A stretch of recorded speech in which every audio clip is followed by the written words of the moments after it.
Hello, everyone, and welcome to the Financially Free Teacher webinar. It's Janelle Rock, and I'm the CEO of Generation Wealth, and I'm excited about what we are going to learn together on this webinar. So if you're just joining, I'd like for you to drop your name, role, and school city in the chat. And if you could use an emoji to represent your current relationship with money, which emoji would you use and why? So go ahead and drop your name, role, city in the chat, and tell me a little bit about the emoji that you choose to represent your relationship with money.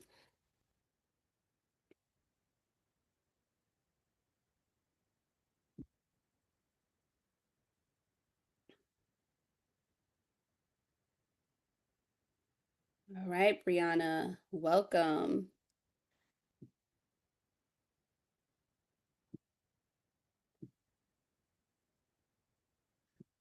All right, let's see those emojis.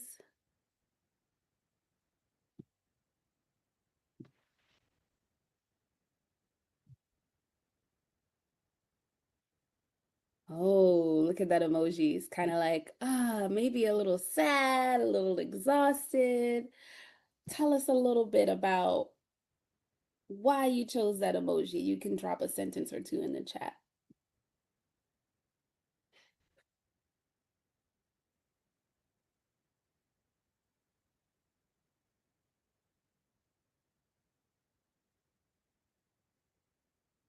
All right.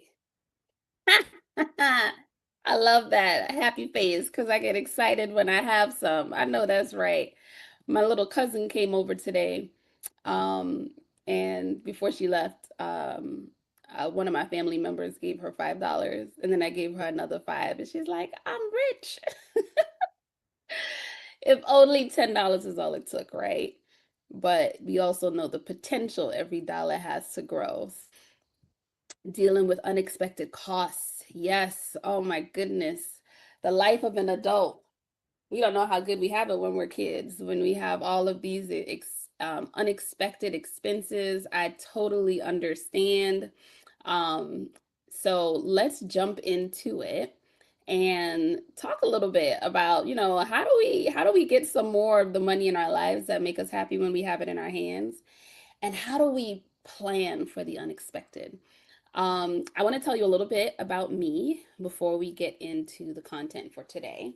So, back in 2007, I remember I had graduated from college with $28,000 in student loan debt and over $3,000 in credit card debt. I had studied abroad. My family didn't really have a lot of money. I went to school on a full scholarship. Got the opportunity to study in Italy for a year. And that's about it. Like, I had to work while I was there for anything extra that I wanted. And so I did have a credit card and I ended up maxing that out. And then I had student loans. So my scholarship was for 3 full years and I had to pay for 1 year. So we paid with loans. So, that was pretty much my story. But if we backtrack to high school, when I was in high school, I read a book called Rich Dad, Poor Dad, and it really challenged my understanding about how people make a living. And when I read that, I was like, man, I would really like to be like Robert Kiyosaki's Rich Dad. Now, I didn't have a Rich Dad mentor in my life, but I knew that it was something that I desired.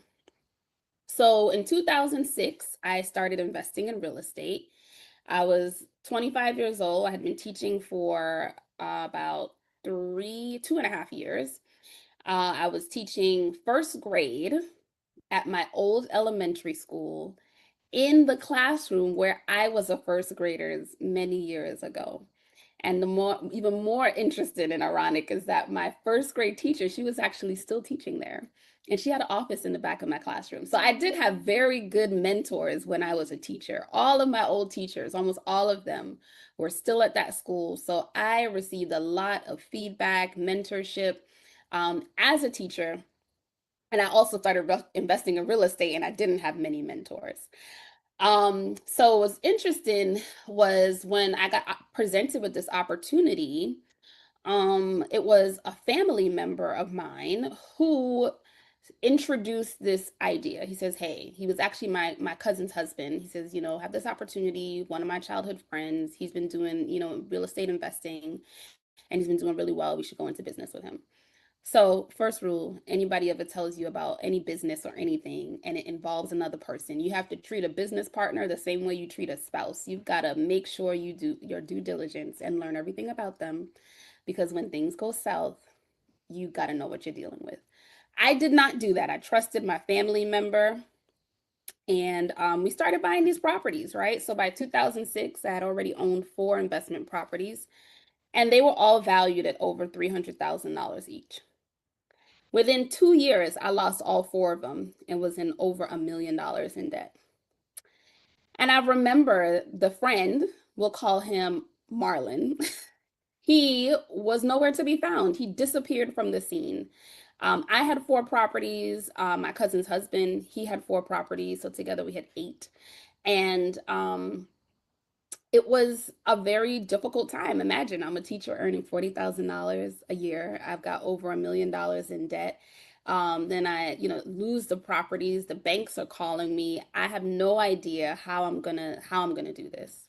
And I remember this was a very difficult time for me because I had also just recently lost my grandmother in 2008. So I remember my mom and I going on a retreat, and one of the speakers at the retreat was a woman who was like a self-made millionaire. And she had herself also, she was in a lot of debt when she was much younger and was able to work her way out of that. So I went and I spoke to her. I told her what I was going through. She says, "Listen," she says, "don't file for bankruptcy. The rest of the country is going through the same thing, and these banks are going to have to answer, these lenders are going to have to answer for why they were giving loans to people who did not have the income to really back this up." So I took her advice. My cousin's husband, he filed for bankruptcy. I didn't. I focused on using the money that I was making as a teacher to pay off my student loan debt and pay off my credit card debt. I didn't pick up the phone when the creditors were calling because I had nothing to tell them. I just focused on what I could. After a while, the call stopped. I finished paying off my student loans and credit card debt. I built up enough courage to check my credit report, and this was in 2012, right? So 4 years later, I built up enough courage. I'm like, let me see if my credit score maybe it's out of the 400. It was real bad. It was really bad. To my surprise, I checked the credit report and my credit score was 712. And all of those properties, they just like fell off of my credit report. To this day, I don't know when it happened within that 4 years, but what I do know is that when we, think about back in 2008, these banks had these loans that were, I mean, all over the country. And the government step in so that we didn't go into a full-on depression. So as these banks were forgiven for these loans that they gave to individuals who did not have the income to really pay that, they also had to not hold people accountable, or not accountable, responsible for those payments. And the good thing, I would say, the banks, they did repossess the property, right? So it's not like they didn't get the asset back and couldn't resell it, which now I look at the address of those four homes and they're now owned by someone else. And so the banks were still able to get that money, some of that money back on their investment.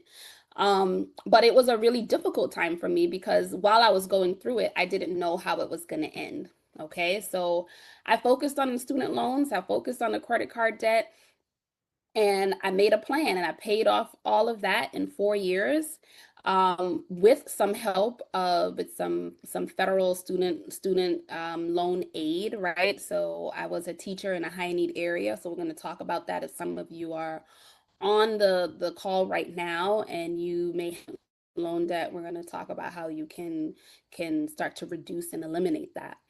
But I share this story with you because I know what it's like to feel like your back is against the wall. You don't know what to do, where to go, where to turn. And debt really does feel like a burden. I remember that heavy feeling that I had every single day because I didn't know where I was going to get this money, how I was going to get it. And, you know, it was a lesson that I learned through experience. I didn't go to school to get an MBA. But that experience really made me wonder. I'm like, gosh, I started doing this because I knew I wanted to be like Robert Kiyosaki's Rich Dad. I knew I wasn't going to get there on a teacher's salary. But I was like, if I had gotten better financial literacy education in school, maybe I would have made better choices, right? And that was really the inspiration for why Generation Wealth got started. Um, and I started, teaching my kids about how to, start businesses, even in the first grade, right? My master's thesis, the very first master's I did was on financial literacy in the elementary classroom. So I share this story with you because I know what it's like to, trying to get by on a teacher's budget. I know what it's like to be dealing with the burden of debt, but I also know what it's like to be on the other side, right? So today, of course, my story is very different. Completely debt free. I never went back into debt after that 2012, and I saw it was all gone. I kept myself out of debt. Here we are now, 13 years later, and continue to really be mindful about what I borrow and make sure there's a very clear plan for how to pay it back. I own and operate 3 successful businesses, and of course, my investments are in various asset classes that include stock, say crypto, gold, life insurance. And I would say my test became my testimony, and I'm really grateful to be able to live my purpose daily by helping people become financially empowered. And, to have your time where you can work wherever you want, whenever you want. For me, that was very important. And I think about, my values and using those values to decide and design the life that I want to live. I'm like, I want to be able to have flexibility in where I work and when. I'm the full-time caretaker for my mom, and she has several disabilities, so I have to be very present for her, and I'm an only child. And so that is also one of the reasons why it's important for me to have that time flexibility. So today, I don't like to say a former teacher because I still believe I'm a teacher. In another sense, I may not be in the same classroom every day, but I am visiting schools and working with students all across all grades, right, from kindergarten all the way to college. So I think I might be able to share some gems, and I want to hear from you too, right? So we're going to learn from each other this evening. So these are the questions that's going to guide our learning today. How does mindset influence how we manage money? How can we eliminate debt so that we can save and invest more for the future? What other financial goals should we be working on while getting out of debt? How do we budget for financial independence? And how can we make our money work hard for us? So let's jump right into it. We're going to watch a video, and then I'm going to just kind of take some of your responses in the chat to these 2 prompts. So describe how toxic thoughts appear in the brain versus healthy thoughts. And what are some things that we can do to change a toxic thought to a healthy thought in our brain? So we're going to watch a cartoon explainer video that's going to talk a little bit about what thoughts look like in the brain. And this is actually one of the videos that's part of the middle school and high school curriculum that we have in schools all over New York City. So we're in all 5 boroughs here in New York, and we're in over 100 schools, 10 districts. So as we go through this learning this evening, I'll be pulling some of those pieces because it's so relevant even to us as adults and how we manage and make decisions about money. Welcome to the Financial Independence video series brought to you by Generation Wealth. In this video, we are going to explore what thoughts look like in our brain. Did you know that our thoughts look like trees in our brain? Our brain has the power to change and grow new connections between neurons. This simply means that our brains have the ability to change. Scientists who study the brain named this process neuroplasticity. Neurons are the cells in our brain that communicate with each other to create thoughts, feelings, and actions. When we have healthy thoughts, the neurons in our brain form strong, healthy connections, just like a healthy tree with deep roots and strong branches. Healthy thoughts can make us feel happy, confident, and motivated. They can help us learn new things, make friends, and achieve our goals. But when we have toxic thoughts, the neurons in our brain form weak and unhealthy connections. Just like a toxic tree with shallow roots and weak branches. Toxic thoughts can make us feel sad, anxious, and scared. They can make us doubt ourselves, feel alone, and even give up on our dreams. The good news is that we can change our thoughts and grow healthy connections in our brain. We can replace toxic thoughts with healthy thoughts. We can do this by practicing mindfulness, meditation, positive self-talk, and healthy habits. When we grow healthy trees in our brain, we can improve our mental health, boost our confidence, and achieve our full potential. So remember, your thoughts can look like healthy or toxic trees in your brain, and you have the power to choose which ones to grow.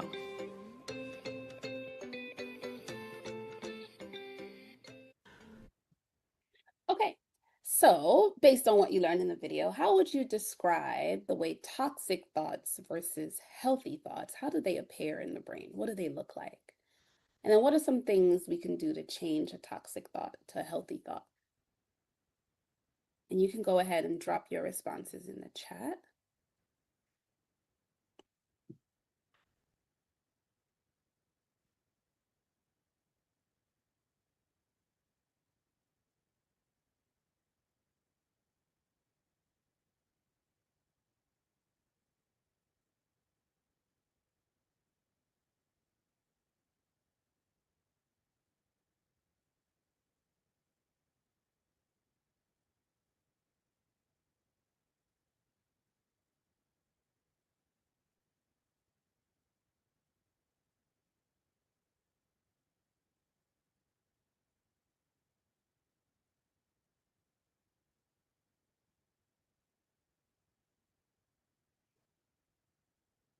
Right. So we got, okay. Yeah, so toxic thoughts are like an unhealthy tree, while healthy thoughts are a flourishing tree. Oh, yeah, this is a really good response.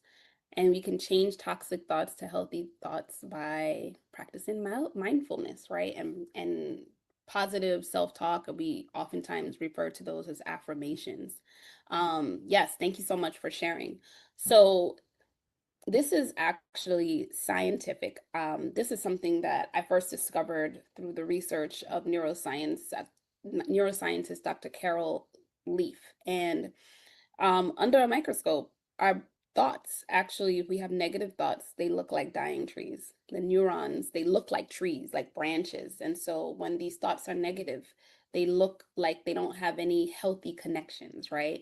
And then like positive, healthy thoughts, they look like flourishing trees. And this is not just thoughts about money. This is any area of our life, but we're talking about money today. And it's really important that we understand, I think, how our thinking can affect our life. And it's interesting to connect this to the science of our brain and to see that it actually has a physiological effect on our bodies, and that it manifests in our brain, and then it starts to manifest in other parts of our bodies too. The way we speak, sometimes how we feel, right? If you're not thinking right, you might start to not feel so good. So we've got to make sure that we're focused on developing the kinds of thoughts that are going to get us to the place that we want to be financially. So when it comes to mindset, there's a book called The Millionaire Mindset. It's by T. Harv Eker, and he talks about the various ways that our behaviors can affect how we manage our money and the things that influence that. So the behaviors that we have, the things that we do, the choices that we make with our finances, they're connected to our emotions. And oftentimes those emotions can be connected to something that we've experienced way in our past. So, sure, there are many strategies that we can use, right, to manage our money. We can use all of these cool tools and budget apps and all of that. But if we don't have a clear understanding of why we make the choices that we make and understand how we're going to course correct, doesn't matter what the tool is, you'll use it for a little while and then you'll stop. And so everything that I'm talking to you about today, I had to do this work. So I remember, when I was thinking about, well, what kind of behaviors, do I have with money? And I used to have money and I would spend it on clothes, right? I'll spend my money on clothes, I pay my bills, and then I'll spend the rest. Um, I didn't really save very much, and I didn't really do the work to think about where these behaviors came from until I read this book and I started to ask myself these really deep questions. And so, the three areas that can experience how you manage your finances and in a negative way is verbal programming, modeling, and specific incidents. So, I remember I grew up with my mom and my grandma. And I remember my grandma, she used to always complain about the lights being on because it would be, the light bill would be going up. This was a while ago when phones still had cords and you had to pay for the phone by the minute. And so I would be on the phone talking to my friends, and then she would come out her room and see me, and she would be so angry because that would be um, heavy. It'd be a lot for her to manage. She had to pay the rent, she paid the phone bill, the light bill. So, you know, very early I got this belief that money is something where you never have enough. There's never enough to take care of the things you need to take care of. Now, my mom, on the other hand, my mom, when she had money, she would go shopping, right? So we would go shopping, we would go out, we would eat. She would maybe see something she really likes, put it on layaway, and then we'll come and get it like a week later. And so I was like, oh, I guess, well, whatever is left over, you need to have fun, like, go shopping. So for me, money was for paying bills, and whatever's left over, you go shopping and have a good time. And that's exactly what I was doing, right? I was doing that, and I didn't realize it until I connected it to experiences that I had as a child. So I wanted to share that with you to model and just kind of help you start to think about, well, what did I notice when I was like younger? What did I hear, right? What did I see my family doing? What did I experience that maybe influences the way I behave with money now? So I just want you to sit with that. A really good book that you can reference to learn more about how to navigate this process is one, The Psychology of Money. It's a really good book, and The Millionaire Mindset by T. Harv Becker. So that's just about mindset. These are some things that you can do to start to really build on and develop the way we think about money. What we see in our mind is real. Thoughts are things. A mentor of mine, he says that to me all the time. Thoughts are things. And if you think about it, they really are. If you look at, any object, right, that might be near you, look at your cell phone.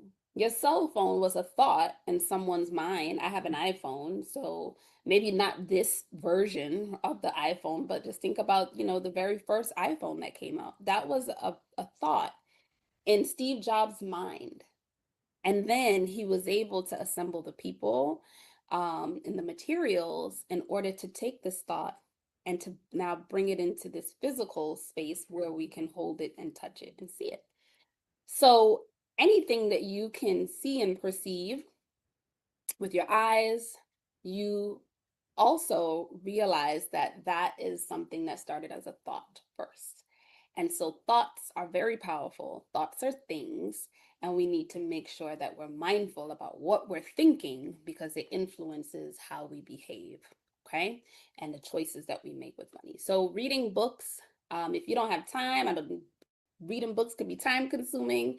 Um, Maybe if you commute and you drive back and forth, right? Or even if you take the train, you take public transportation, listening to books, listening to podcasts, listening to YouTube shows. Of course, you want to make sure that you're getting your information from good sources on how to improve your financial situation. This is going to help to change the way you think about money. Positive money declarations, creating a vision board of where you see yourself financially 5 years, 10 years from now, and keeping that in front of you as a reminder of where you're headed. Okay. And these are some small things, but let me tell you, like, there's nothing that I'm telling you tonight that I have not done on my own.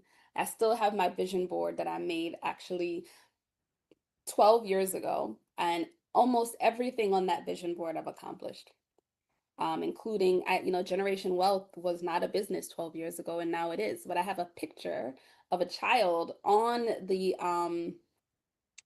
vision board, and it says, raise the next kidpreneur, right? So I was thinking about, how to help kids understand how to use money to start their own business or to become financially free. But it didn't exist in the natural 12 years ago, but now it does. So you think about what are the things that you can do to start moving in that direction. Scientifically, it's been proven that it takes not 21 days, but 66 days to tear down a toxic thought and replace it with a healthy thought. And how do you do that? You tear down toxic thoughts and build healthy thoughts by doing these things: reading books, listening to teachings, saying positive money declarations, creating a vision board, keeping the vision in front of you every day for 66 days. And physiologically, you are changing your brain. You're replacing a toxic thought with a healthy thought that looks like this flourishing tree. Okay, so now we're going to move on to debt. And I want you to think about, what's the largest debt that you need to pay off right now? What's something that you owe? I remember for me, the largest debt for me was that $1.3 million, and I had no idea where I was getting that money from. Debt can be a burden. I remember what I felt like waking up in the morning. Um, and it was a really rough time. So I know the feeling um, of having a lot of debt and maybe not really knowing when you'll ever be able to pay it off, right? So if there's a debt that you're dealing with right now, you want to drop it in the chat. Is it student loans? Is it credit cards? Is it a consolidation loan? What is it? Let's put it out here. For me, it was the real estate debt: mortgage, credit cards, and student loans. All right, we got them in the chat. Well, we're going to talk about it, okay? It's great that you're here because we're going to talk about how we can reduce and eliminate the debt, okay? So, let's look at the three most common strategies for debt elimination. So, we have do it yourself, a consolidation loan, and debt negotiation. I have done 1 and 3: do it yourself and debt negotiation. When you do it yourself, you pretty much, you take a look at your debt story and you figure out how you're going to approach this. For me, I remember reading a book that really gave me the strategy to do it myself, and I was actually able to do it and stay out of debt.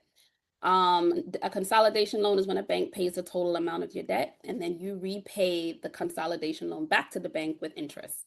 And then debt negotiation is when a debt specialist speaks with the creditors to get the debt that you owe reduced by a fraction of its cost. I did debt negotiation very early in my 20s, and it was I didn't know better, right? So, it was a really bad it was bad for my credit report. For 7 years it showed up that I had went through debt negotiation. I wasn't necessarily in the position to buy a house or buy a car or make one of those big purchases where they're checking your credit, but my credit did take a hit for several years because of that. So let's see when it makes sense to do one over the other. So it doesn't matter whether you have negative cash flow, good credit, bad credit, or if you need to borrow money. Doing it yourself, you can do at any time, no matter what your situation is. When it comes to a consolidation loan, in order for you to qualify for a consolidation loan, you have to have at least average credit, okay? Maybe like 620 credit score to qualify for a consolidation loan.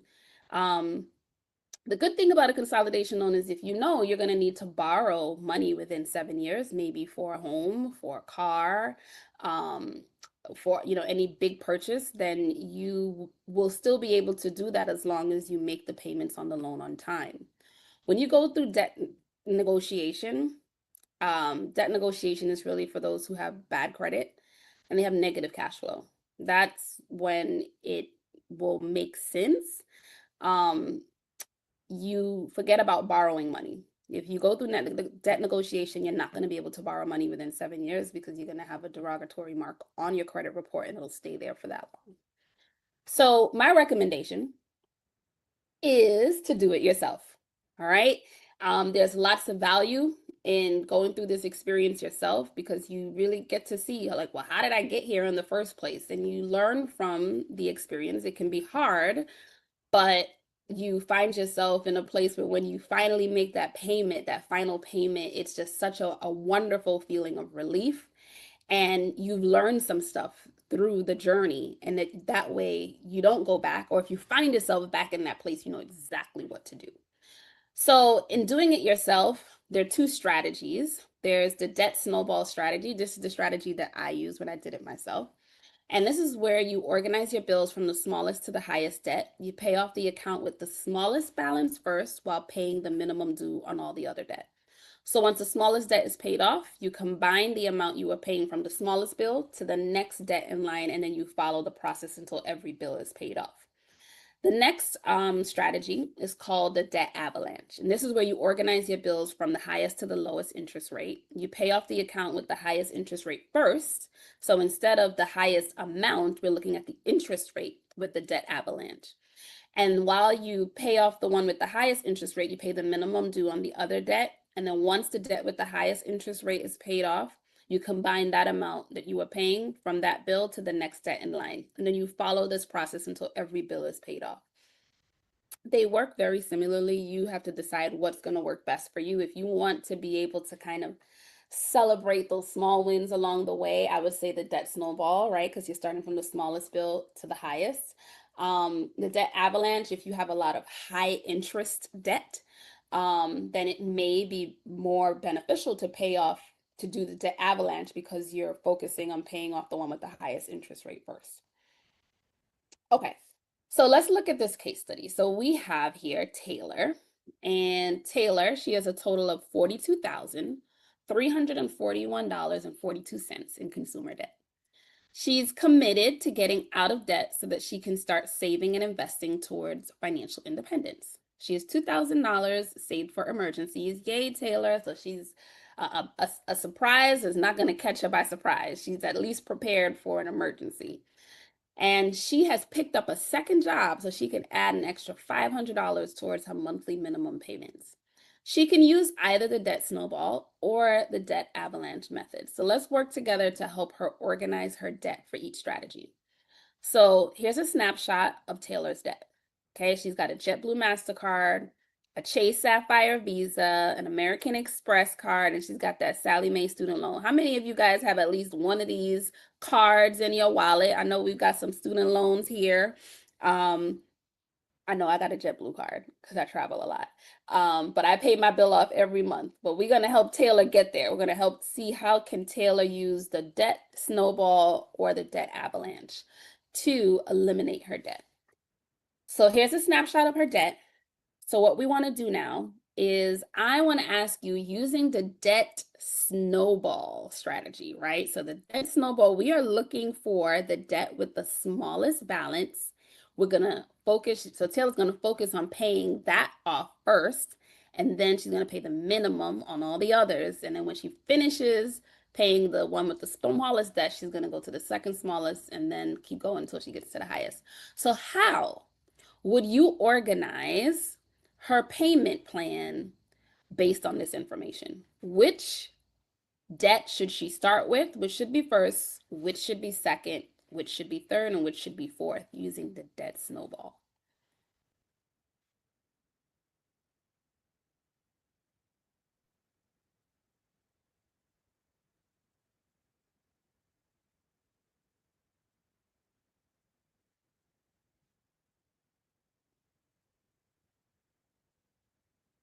Right, let's see how we're going to organize Taylor's debt using the debt snowball strategy. I know your wheels are turning. This is going to take a little time. So let's see, what do we have? All right, we've got some responses coming in here. Yes, so we've got the JetBlue MasterCard first, right? Because the balance on that card is $3,102.44. Then we've got another, okay, yes. So then we've got the MasterCard. We've got the American Express Blue, so the JetBlue MasterCard. Then we've got the American Express at $5,000, 5,000 and change. Then the Chase Sapphire Visa, and then the Sally Mae loan. So if she was using the debt snowball strategy, that's how she would organize her debt. Okay. Okay. So now let's see, how would the debt be organized if she were to use the debt avalanche strategy? Which one would be first? Because remember now with the avalanche, we're looking at interest rate. So the highest interest rate to the lowest. Okay. So the highest interest rate, yep, that Chase Sapphire Visa, 20.99%. Oh my goodness. Right? So that would be the first one that she would pay off. Then she would go to the MasterCard. Then she would do the American Express at 15%. And then finally the Sally Mae loan at 5.99%. Okay. So this is how she would organize how she's going to pay her debt. So this is a really important, even just going through this process, right, of looking at all the debt that you have and sitting and saying, okay, if I'm going to do either one of these strategies, let me sit down and organize how I'm going to a payoff strategy. And like I said, you choose which one you think is going to work best for you. But the most important thing is whenever you choose whatever strategy you choose, you want to be able to stick with it. Okay. All right. Now, for those of us who've got student loans, there are some things you can do if you have really the options are minimal if you have private loans. Okay, private loans, those are loans that are given through private lenders, banks, and such, private banks. And so there isn't much wiggle room for forgiveness. You may be able to, consolidate those loans into a loan that has a lower interest rate. But if you have federal loans, there are some forgiveness programs out there. So the Public Service Loan Forgiveness Program, I actually used that when I was a teacher. So I worked in a public school in a high needs area, and I was able to use this to significantly reduce my student loan debt. So this is something, if you think, okay, maybe after school, or if you're working right now and you are working in a high needs area, you may not have even known that this program exists, that you can actually apply for this, and that you'll be able to get your loan forgiven over time. So the repayment plan for your loan under the PSLF program, it is designed based on what your income is, right? So it's an income driven repayment plan. And then you make 120 payments, and then whatever is left after that, it's forgiven. So the program that I was in, I didn't actually have the balance forgiven. I had a certain amount forgiven every year. And then after, I think it was like 5 or 6 years, all of it could have been forgiven, but then I switched to a different area of education that did not qualify as a high need area. So about half of my student and I paid the other half. Then there's the teacher loan forgiveness for teachers in low income schools for 5 consecutive years. You are able to have up to $17,500 forgiven on any subsidized or unsubsidized loans. Okay. And then the Perkins loans cancellation, that's up to 100% cancellation for full-time teachers in eligible schools. So whoever said it doesn't pay to be a teacher, that's a lie because there's lots of programs available for specifically for teachers to help reduce and eventually eliminate your student loan debt. Okay. All right. So, what other financial goals should we be working on while getting out of debt? Well, you want to build up at least $3,000 of emergency funds, generate more money to pay down your debt faster. So, remember in that case study with Taylor, she took on a second job and used the extra money to pay down her debt because she wanted to accelerate how fast she can get rid of the debt. And then, of course, like we talked about, developing your wealth mindset. Now, you've got to be prepared for an emergency. In that example with Taylor, she had, I think it was like $2,000 put aside for an emergency. When you're getting out of debt, you can't really focus on building an emergency fund of 6 to 9 months. Okay, that's the recommended, having 6 to 9 months of emergency funds. But that's not the goal when you're getting out of debt.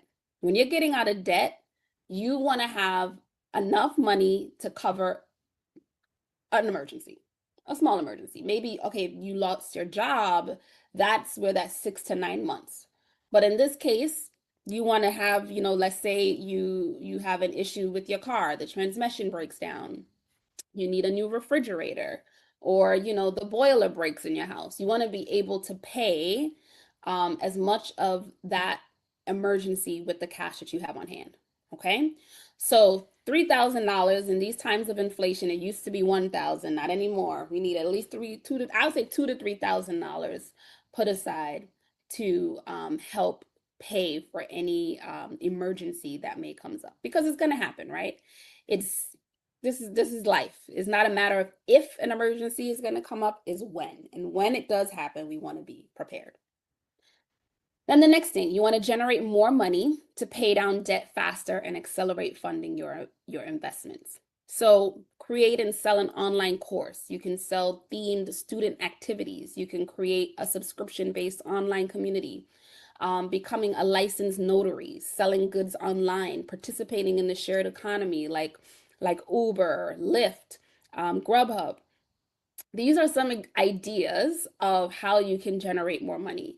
If you wanted to take on a second job, you could do that. Remember,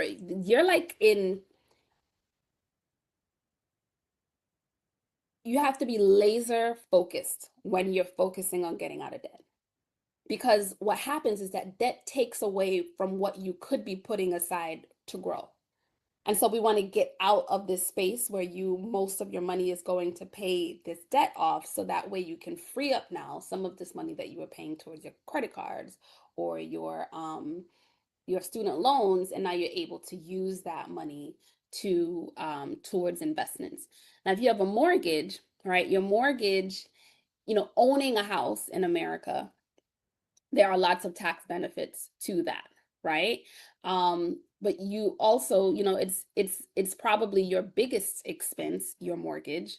And I'm not sure, where many of you are, maybe if you're 10 years in or 15 years in, your mortgage is probably like the last big debt that you pay off. So I would say focus on your high interest debt, your credit cards, your student loans. Even, if you have federal loans, the interest may not be as high. If you have private student loans, those have higher interest rates.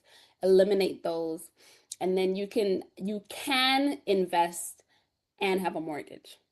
But I wouldn't say to be actively investing while you have credit card debt and while you have student loan debt. All right, so I just wanted to highlight some of these ways that you can make money online. You may be familiar with Teachers Pay Teachers, where you can sell themed student activities and you can actually put it in the space where teachers are going and they're looking for resources and willing to pay a fee for resources that they may not have time to create. So this is a great space for you to look at to see, hey, maybe, I have this activity I've been using in my classroom for like 5 years. Let me see if I, put it on here, and it could be a resource to help another teacher who may not have time to create those kinds of resources. You can create and sell online courses and services. So Udemy and Fiverr are great platforms. You want to take whatever skills and resources that you have, and you want to put it on a platform where there's already customers. Okay. So you don't need to go and build your own website and offer your course on your own website when you can do it on Udemy. You don't have to, give out cards and post up stuff on, lamp posts that you're able to create graphics. You don't have to do that. You can post that. You can post your skills on Fiverr. I actually just hired somebody on Fiverr to create some videos for a new curriculum that I'm creating. He happens to be in Pakistan. He's done some work for me before. He did really great work, and so I've hired him again. I would have never been able to find him if it wasn't for this platform. So these are two resources I highly recommend if you have a skill that you can monetize, or if you have a course that you can offer. Check out these two platforms. You can create a subscription-based community. Now, I actually met a teacher about 3 weeks ago at a conference, a financial literacy conference. And I took a screenshot of his website because he just gathers resources from educators all over the country, and he has them on his website, and teachers that are interested, they pay a subscription to access to resources. I mean, he has like guest speakers and classes and all kinds of things. And he's a classroom teacher, but he's created another stream of income with his subscription based online community. If you're looking for a platform to host your community, your online community, Mighty Networks is a really good network to use. You can anyone who is part of your community, they can access it on their desktop as well as their mobile phone. So this takes time to build. This is not going to generate money quickly to pay your credit card bills or your pay off any of your debt. It's going to take time to build. But once you are able to get that client base, it can be quite lucrative. Okay, so finally, the last thing as we're thinking about things you should be doing while getting out of debt is, of course, becoming back to the mindset, right? So we're reading, we're listening to books, you're applying these principles to your life. You develop a vision, right, of what you want your life to look like 1 year, 5 year, 10 years from now. Write it down, create a vision board. I saw my vision board, right? 14 years, 12 years ago. And there's still a few things that I'm working on. And then you follow through on SMART goals, right? SMART goals that'll help you attain your vision. Okay. I teach SMART goals to our middle school and high school students. And then we teach our high school students how to facilitate the learning with elementary school students. So they go into the elementary schools and they teach the little ones on how to create SMART goals and how to write them. So it's a really great skill, and you can apply it to your own life as well. Okay, so here's some suggested books that I think you should definitely read if you're not sure where to start. I've read all of these books and tried my best to apply the things that I've learned from each of them. Some of them I've read as paper copy, others I've listened to, but they're all great books. You definitely take a screenshot of this page. Tony Robbins, his book, Money Master the Game, excellent book. It's very long. It was actually really good to listen to, but then I ended up buying the book and making the notes of, where I wanted to apply what I've learned. So all great books here. Okay. So now let's think about, if you look at your financial pipeline, where would you say the leaks are? Right? Where you have like, the money's coming in and you get the same amount of money probably every 2 weeks from your check, but where is it going? Like, is it Uber Eats? Is it subscriptions? Do you have kids and they just always seem to need something, or something comes up and it's like, I didn't plan for that, right? These unexpected expenses. So let's see. how we can start to budget for financial independence and budget in a way where we're prepared for the unexpected. So there are, I would say, two different ways. You have your normal traditional budget, right? Where you are looking at how much money you're making, you're setting aside money for your expenses, um, and for the things that you need. Maybe you save a little bit, um, but you do the same thing every month, right? You follow the same budget every month. Now, a financial independence budget is very specific in that it focuses on managing your monthly expenses with the goal of eventually generating enough passive income to cover and eventually exceed your monthly expenses. Okay, so if you decided, hey, you know what, maybe I don't want to teach full time, I want to teach part time, or maybe I love teaching, but once I retire, I don't just want to be dependent on my 401k or my 403b, right? Or my pension. I want to also have some income that's coming in every single month. And so that's what a financial independence budget does. It's very intentional about the money that you're saving and then how you're putting it to work for you um, while you're sleeping. So there's some factors that you need to take into consideration if you want to become financially independent. You want to eliminate debt, which we talked about. We spent quite a bit of time talking about the process of doing that. You've got to pay yourself first. If it's nothing else you remember from today's session, pay yourself first. Even if it's just $5, it's developing the habit and prioritizing yourself. You worked hard for your money. You have to pay yourself before you pay anybody else. Now remember, if you're eliminating debt, now we can start looking at building up a more sizable emergency fund to cover expenses. God forbid you lose your job for whatever reason. You have 6 to 9 months of living expenses saved up so that it can cover any emergency that arises. Of course, you want to protect yourself, right? So you want to have the right insurances in place, keeping your expenses low while generating more income, and then finally using your extra money to invest in passive income producing investments. So, step one, eliminate debt. This is really important. I mean, we're not going to spend too much time on the debt elimination because we spent quite a bit of time just talking about it, but I wanted to make sure I mentioned it because it's very important before, when you're budgeting, that before you can really execute a financial independence budget, you've got to, the first step of a financial independence budget is eliminating debt. Okay. Then pay yourself first, right? So we're going to just watch a quick video on what it means and why it's important. Welcome to the Financial Independence video series brought to you by Generation Wealth. The most important principle of saving is that you always PYF, which is an acronym for Pay Yourself First. Once you have saved enough money in your emergency fund, you should use your PYF savings to invest in passive income producing assets like index funds, real estate stocks, and e-businesses, just to name a few. When you do this, you put your savings to work for you so that you can make money even while you are sleeping. If you are consistent with this habit, your investments can grow to an amount where you'll make enough money with passive income that can pay your monthly living expenses.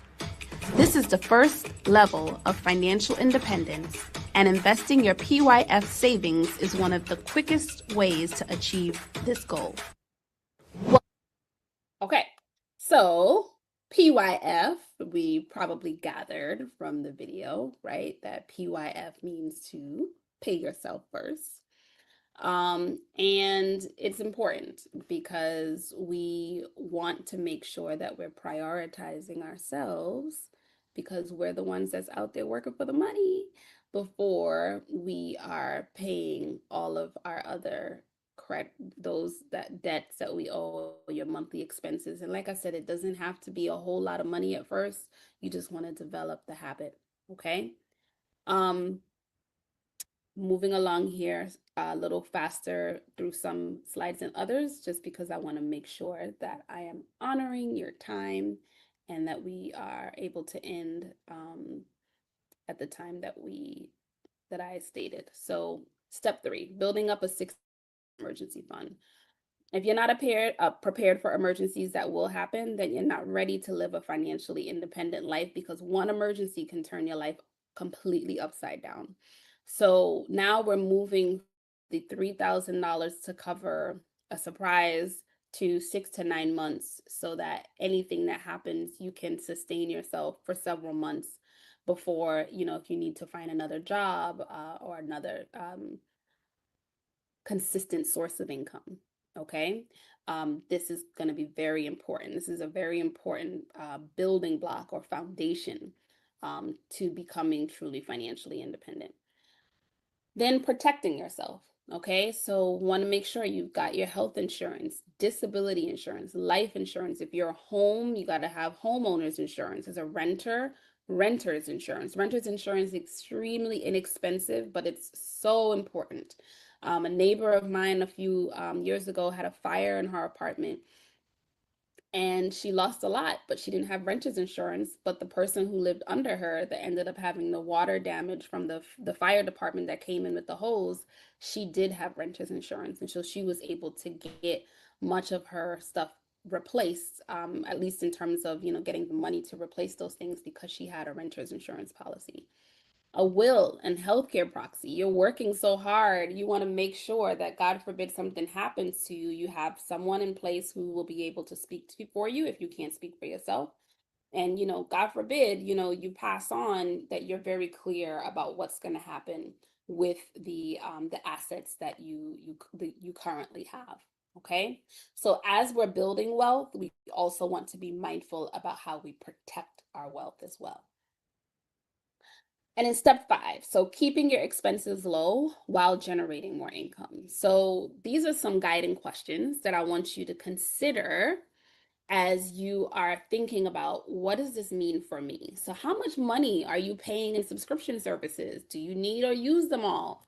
Um, I don't know how much TV you watch. I don't know how many apps you use that have a subscription, but they add up, right? 3.99 here, 2.99 here, 5.99 there. And before you know it, you're paying $50 a month in subscriptions. You multiply that by 12. That's a lot of money, right? That's $300 a year. So I want you to really do an audit of your bills, and where are you paying for subscriptions that you don't need? Eliminate them, right? If you feel like you need them, maybe you might be able to negotiate a lower rate. How many of you have ever gone to cancel a subscription and then they're like, well, why are you canceling? If you say it's too much, then all of a sudden they're able to offer you the same subscription for half the price. Have you ever seen that? I know I've seen that happened with, I remember I had an Audible subscription, and I'm like, you know what? I'm not even using these credits. I'm not listening to the books fast enough, because I actually do read paper books too. So I went to end it, and they're like, okay, well, we can, pause your subscription for 3 months and you won't have to pay anything. And then I did that. And then the 3 months, I put it in my calendar and I went to cancel, and they said, okay, well, we can offer you a subscription for half the price. I'm like, okay, for half the price, I'll still get the credits. And then a few months later, I decided it doesn't matter what they're going to offer me. I'm going to end the subscription, because I just don't have the time to listen as fast as I'm getting the credits. So now, you know what I do? No more audible.com for me. There's a free app that I download on my phone called Libby, and I'm able to use my library card, connect it to the app, and then I can borrow Audible audiobooks from my library for free. So there are ways to save and eliminate some of those bills. Utility bills, those are bills that you can always negotiate to a lower amount. How often are you ordering food, takeout food? That adds up, right? So don't think about it, oh, it's just $30. If you're doing it 2-3 times a month, right? That's 30 times 3, right? 30 times 4. And then you take that amount and you multiply it by 12, and then you see the hundreds and sometimes thousands of dollars that's leaking out of your financial pipeline, and it could be used towards investing. So, building wealth is not just about how much money you make, it's about how much you keep and how long you keep it for. So, when we're looking at our budget and you're doing an audit, there are three areas you want to look at: your fixed expenses, variable, and controlled. So your fixed expenses, these are obligations that are essential. This is your mortgage, your rent, your transportation, right? What you pay for gas, tolls, whatever, however it costs you to get to and from work and the places you need to go. These are non-negotiable costs. You pay the same amount every single month. Then you have variable expenses. These are obligations that could be a necessity or a non-essential, and they are due the same time every month, but they fluctuate based on cost and usage. So they could be negotiated to lower payments. All right. So think about your utility bills, your subscriptions, even some insurances, right? Your car insurance can be negotiated to a lower amount depending on what kind of coverage you want. Controlled expenses. So these are also expenses that could be a necessity or a non-essential, and you have full control over how much or how little you spend on these expenses. So clothes, hair care, nail care, entertainment, even food is a controlled expense. You can definitely pull back maybe on some of the brands. Maybe there's some store brands that you can sub. I have a friend, when you go to his house and his cupboard, everything in his cupboard is great value. He doesn't buy any name brand anything. He goes to Walmart and he gets the Walmart version. Everything. And his daughters always make fun of him. They're like, "Oh my gosh, dad, everything in your cupboard is great value." But you know what? He's keeping his money in his pocket and he's putting it into investing and saving because he's about to retire in 3 years. And so he knows that it's important for him to save money where he can. He still eats well, he's not starving, but he doesn't need to have Breyer's ice cream. Great value vanilla ice cream is just good for him. So when you are looking for areas where you're overspending in your budget, you want to look at your controlled expenses first, right? So are you doing your nails, once a week? Can you do it once a month? Can you maybe do your own nails? Are there ways that you can cut back on how much you're spending on food? Is there a cheaper grocery store you can go to? The second look would be your variable expenses. It's going to take a little more work. You might have to call your utility company and ask them, like, hey, I've been a customer with you guys for 15 years. I really want to look at a way to reduce, this bill that I have. I'm paying for internet and I'm paying for television. So is there a bundle? And oftentimes they'll be able to offer you, I've done this several times, offer you a lower cost for more services. The only thing is that you've got to be like a ninja with your calendar to say, okay, we're going to give you this promotion for a year. You know what I do? I go to my calendar, I put it in my calendar as an alert so that when that time comes, I call them again and negotiate another deal. All right. It's harder for you to find any extra money in your fixed expenses unless you're like looking to sell your house and downsize to, a smaller living quarters, or if you're moving from, a 3 bedroom apartment to a 2 bedroom, or moving to a different city or a different state where the cost of living may be less. So those are big changes, lifestyle changes. And so fixed expenses, there aren't enough, there's not a lot of wiggle room, but that doesn't mean that it can't be reduced. But just wanted you to think about where you should look first as you're thinking about how you might be overspending in your budget. All right. And then finally, the fun part, when you have that extra money, we're not going to use that extra money the way I used to in my 20s and, go to the store and buy nice clothes and nice shoes. We're going to take that money, we're going to invest it in income producing assets. So I'm really advocating for you to, beyond your 403B, beyond your retirement package, beyond your Roth IRA or traditional IRA, investing your money in these passive income producing investments that's going to pay you money every single month, whether you go to work or not. Okay. I'm not advocating that you don't get up and go take care of our babies because they need you. But we also want to make sure that we are smart and savvy with the money that we work so hard for. Okay. So Just a recap, the 6 steps. You want to eliminate debt, pay yourself first, build up a 6 to 9 month emergency fund, protect yourself, keep your expenses low and generate more income, and then finally use that extra money to invest in passive income producing investments. Okay, so now let's talk a bit about how you can make our money work hard for us. And this is, to me, the most fun part because once you start to see your money grow, you get excited and your attitude, I mean, it just snowballs, right? And you start to I feel like I attract opportunities to make money that I never even thought of before, but it's because over time I've become so much more aware, so much more intentional, even in my conversations with friends that they introduce me to other people who are, doing some really wonderful things in the world of investment. And I've seen not just, of course, my net worth grow, but also my mindset and my circle of friends. And so let's talk a bit about how we can make our money work hard for us, right? I love this picture of the money growing on trees. So I have a question for you. Which would you choose? Okay. One penny that doubles in value every day for 30 days, or, so we got that penny, that shiny penny, or $1 million in cold hard cash. Which would you choose? Don't tell me why. I just want you to drop your choice in the chat. Which would you choose? The penny or the $1 million?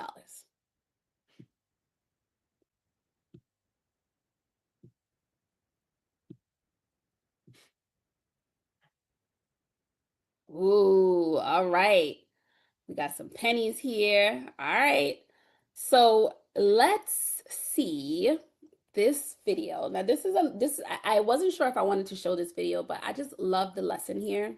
And I know for me, as a learner, stories stick. And I really wanted to leave you with this story today. So this is one of the last activities we're going to do together before we wrap up. And then we're going to come back and we're going to talk about this choice. Okay. So the name of the story is The Choice, and it's an excerpt from a book called The Slight Edge by Jeff Olson. Okay. All right. Let's listen. And it's a little lengthy. It's about a almost 10 minutes. Okay. But it's worth it. The Choice. A wealthy man, nearing the end of his days, summoned his twin sons to his bedside. Before he died, he told them he wanted to pass on to them the opportunity to experience the richness of life he had enjoyed for his many years on earth. "If I could do so, I would give you both the world," he told his boys. "But this is not possible, for even I do not own the entire world and everything in it. But there are 3 treasures I've had good fortune to experience in my life, and it is my fondest wish, my dying wish, that you would both have these 3 treasures. The first gift is easy to give and never runs out. I have been giving it to you both since you were born, and will die in peace knowing that you both already have it in abundance. The second gift is easy to give, but not always easy to have. For some, it never runs out, while for others, it constantly runs out. This gift I give you now, but whether or not you keep it will be up to you. The third gift is impossible to give, but can only be gained. I have been showing it to you both your entire lives, but cannot say whether or not you have gained it. This gift I cannot give you, but I can give you an opportunity to see it one last time before I die." The boys both wept to hear their father speak of his approaching death, but he smiled and bade them hush with a wave of his hand. "I see your grief, but in that grief you may be happy, for it is evidence of the first gift, which you have in abundance. Do you know what the first gift is?" The 2 boys dried their tears and furrowed their brows in deep thought. Easy to give, but it never runs out. Suddenly, the first boy clapped his hands and said, "Love! The first gift is love. The father smiled. The boy was right. And the second gift? He asked them. They again became quiet with thought. Easy to give, but not always easy to have. The second boy looked up with a start. Money! Is the second gift money? It was indeed. For some, it never runs out, while for others, it constantly runs out. And the third? Impossible to give, can only be gained. This time, both boys remained buried in thought. Neither could come up with an answer. The father smiled again, a little sadly this time. He lifted a beautiful lacquer box from the bedside table onto his lap, opened it, and looked inside. I offer you both a choice. He beckoned the boys to move closer. 1 month from today, you both will turn 21. I will no longer be with you, for my life has run its course. On that day, 31 days from now, I will be well on my way to the next world, and the two of you will set off to make your way in this one. Yet I do not wish to set foot on this journey empty-handed. My last gift to you on the day of your departure will be a purse to finance your adventures. What goes into each purse is your choice. He reached both hands inside the box and then held them out to the boys.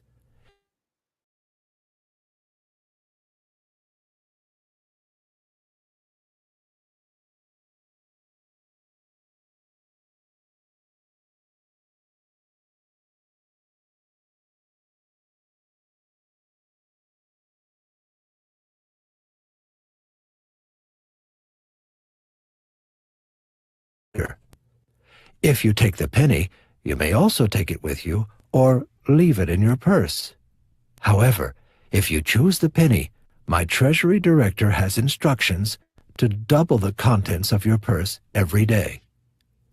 He took out another lacquer box, identical to the first, opened it, and took out another stack of $1,000 bills and another penny. Here is 1 million. Here is 1 penny. Each of you have the same choice to make. Whatever you do not take, I will return to my treasury to add to my estate. Now, go, rest, and think. Tomorrow morning, come back and tell me your choice. All night, the first boy lay in bed thinking, what should I do? Which should I take? What is the lesson? The second boy lay awake too, but he asked himself different questions. He had made his decision before his father had finished the sentence. Now he was making careful plans for what to do for the next 31 days. When morning came, the second boy sprang into action. After securing the $1 million in cash from his father, he hired a sharp consultant and a manager to help him execute his carefully wrought plan. They rented out a hotel suite in which they conducted exhaustive back-to-back interviews for the next 6 days. By week's end, they had hired a staff of the finest financial advisors in the land. The boys' new crackerjack money man team spent the second week in intensive round-the-clock brainstorming sessions, drafting proposal after proposal, seeking the smartest, most cost-effective investment and leveraging strategies, both long-term and short-term, to help the wealthy man's son turn his million into a genuine fortune. By week 3, the best plans had been selected, winnowed, examined, combed, explored, game-theoried, road-tested, computer-simulated, and dissected. With all their I's dotted and their T's crossed, the boys' advisors were locked and loaded and ready to rumble. Off they went into the battlefields of commerce and speculation. The boy spent the next few days keeping in close contact with his far-flung financial team by telephone. But by midweek, it seemed clear that things were well in hand and he was not needed. He decided to pay a visit to his brother, whom he had not seen since breakfast on the morning after that long and sleepless night. When he arrived at their home, he was shocked to hear his brother's account of the past few weeks. After that excited breakfast, the first boy had also paid a visit to his father. But without explaining why, he announced that he had made the second choice. He had taken the penny, left it in the purse, then returned to his room and began reading from one of his favorite books. The second day, he visited again and was allowed to peek into the purse. The shiny new penny had been joined by a companion.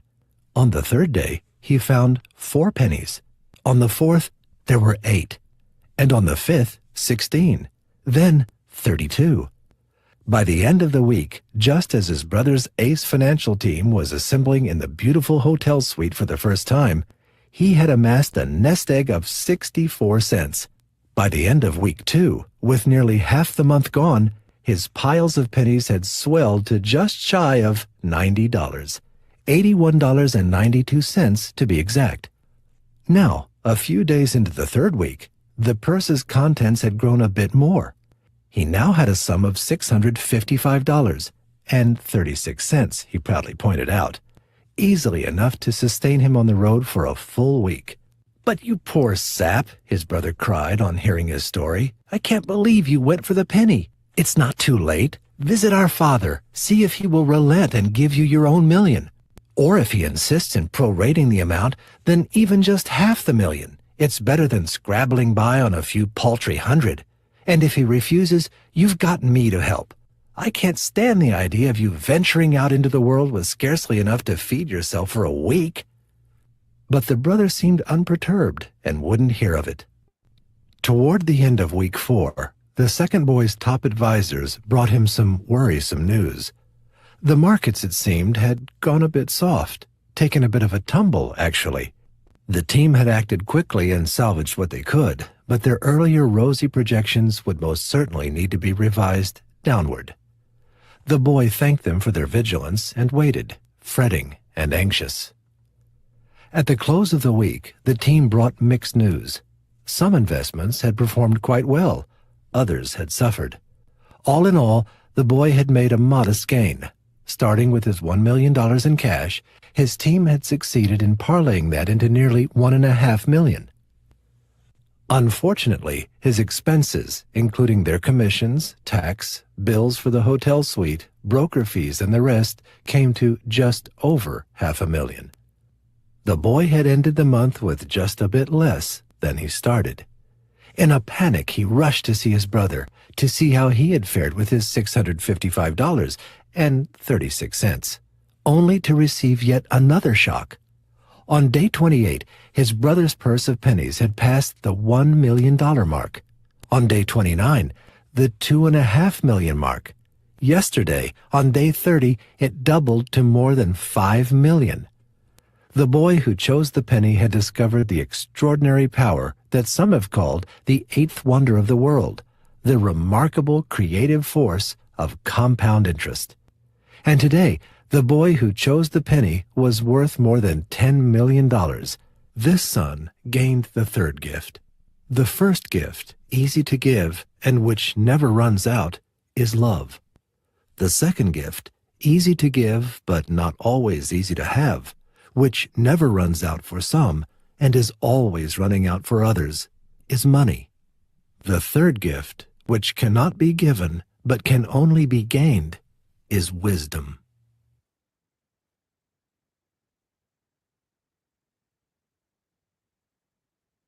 All right. I don't know about you, but I love, love, love that story.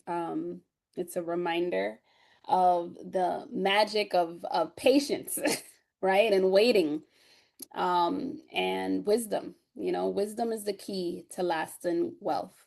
And it's the ability, we look at the definition, to think and act on the knowledge, experience, and um, insight that we have. So it's one thing to have the knowledge, but when you act on it, that's true wisdom. And if you all, those of you who chose the penny, you definitely made the wise choice.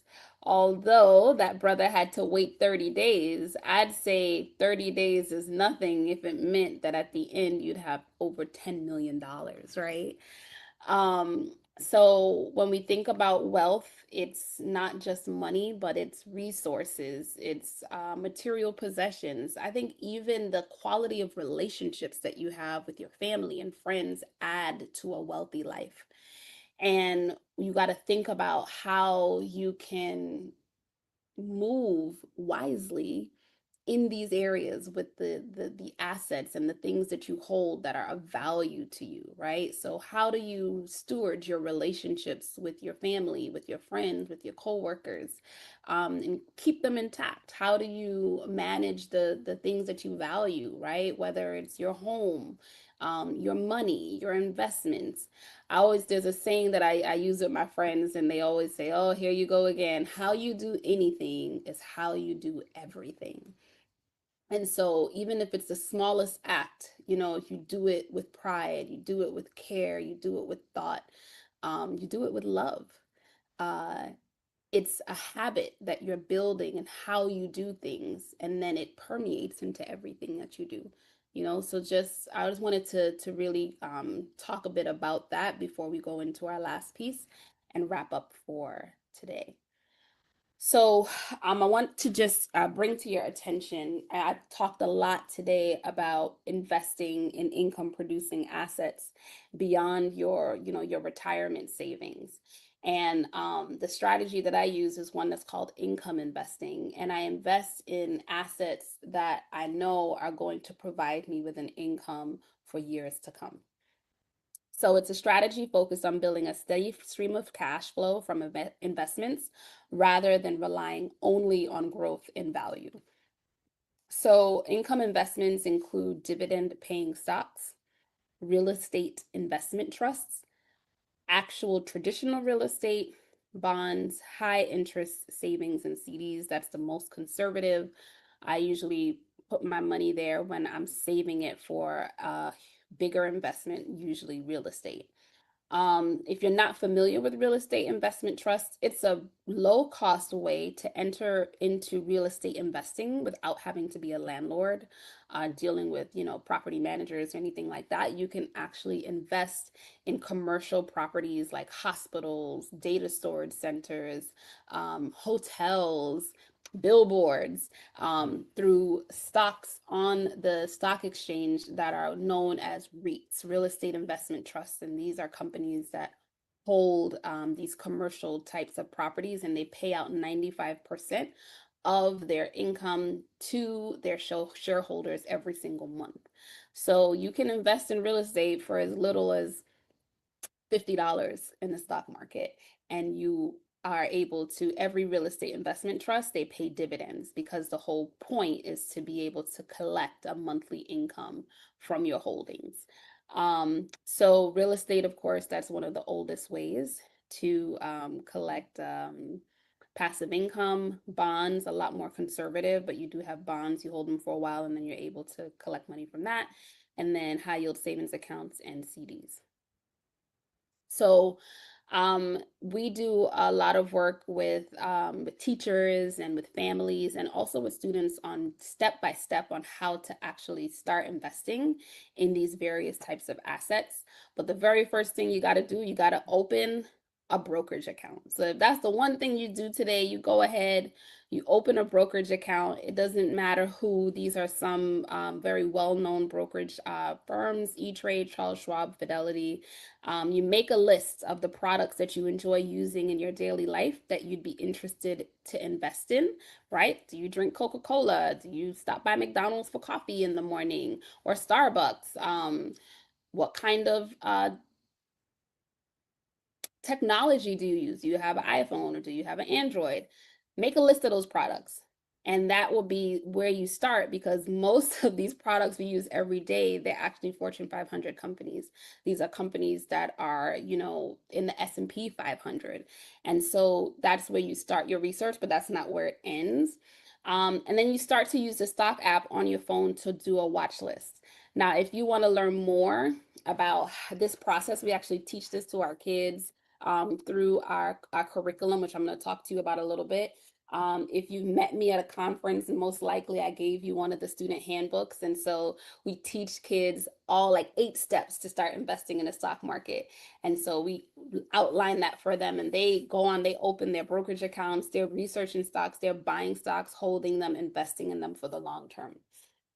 So if you liked today's session and you're thinking, oh my gosh, I love this, I would love to have a session like this at my school, and we come out and we do work with teachers. So we do professional development for teachers. I call this kind of like the cross between professional and personal development, right? So it'll happen during your professional time, but it helps you develop as a person so that you can be a more effective teacher. Imagine not having to worry about finances, understanding how to manage finances better. And so we do these kinds of sessions, workshops with teachers at schools, and we also do it on district level as well. So the professional learning experience for teachers, some of the things you walk away with is strategies on how to develop your mindset, how to turn your intellect into income through side gigs, how to research stocks. So today I just shared like the tip of the iceberg, right? But we're going to actually get into it. So I'm going to show you, how do you research these stocks? How do you find these real estate investment trusts to start generating reliable passive income streams?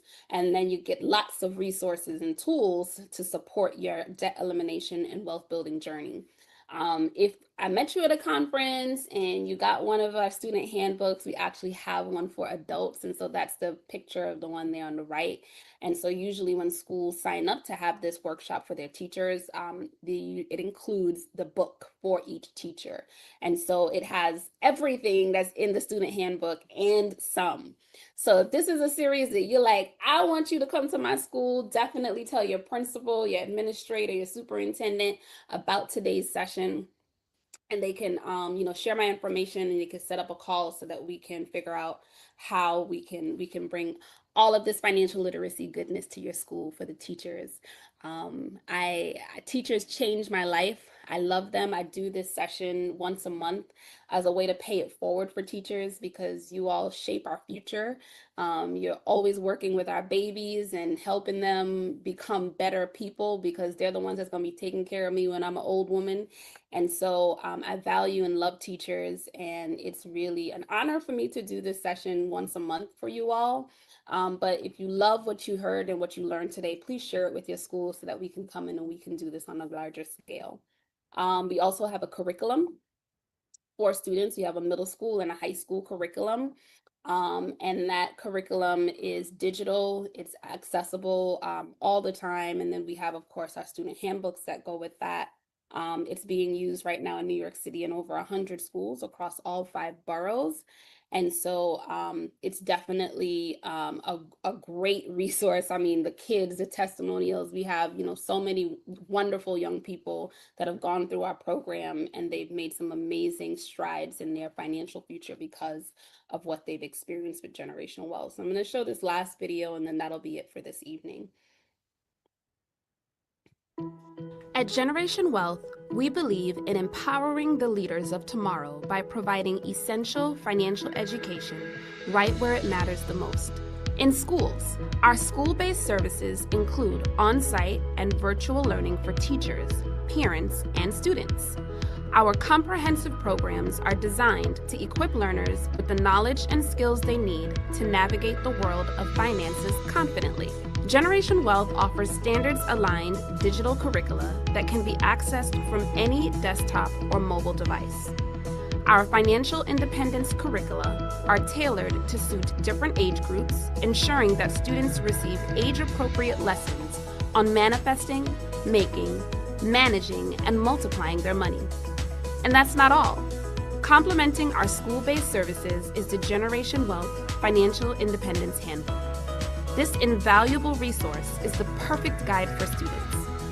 It provides an interactive learning experience with videos and authentic opportunities for students to apply their learning. This handbook can be paired with the digital curriculum in schools, or students can use it on their own at home. From setting financial goals to understanding credit scores, this handbook is a roadmap to financial success. It's not just a book, it's a tool that empowers students to take control of their financial futures. Generation Wealth, building a foundation for a lifetime of financial success. Visit our website at generationwealth.org to learn more about how to bring our school-based services to your school or district.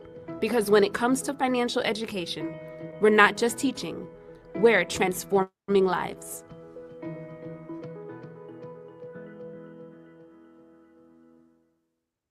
All right, So you can go to this link here to book a call. I'm actually going to put it in the chat so that you have it. If you'd like to book a call, 30-minute one-on-one with me to talk about how we can bring these resources to your students and to the teachers at your school. This is some of my information where we can stay connected. I'm on Instagram, generation.wealth. You can also follow my personal page, JRock's World, and then I'm also on LinkedIn. So what I'm gonna do now, I'm just gonna, that link to book a call, I'm just gonna drop it in the chat.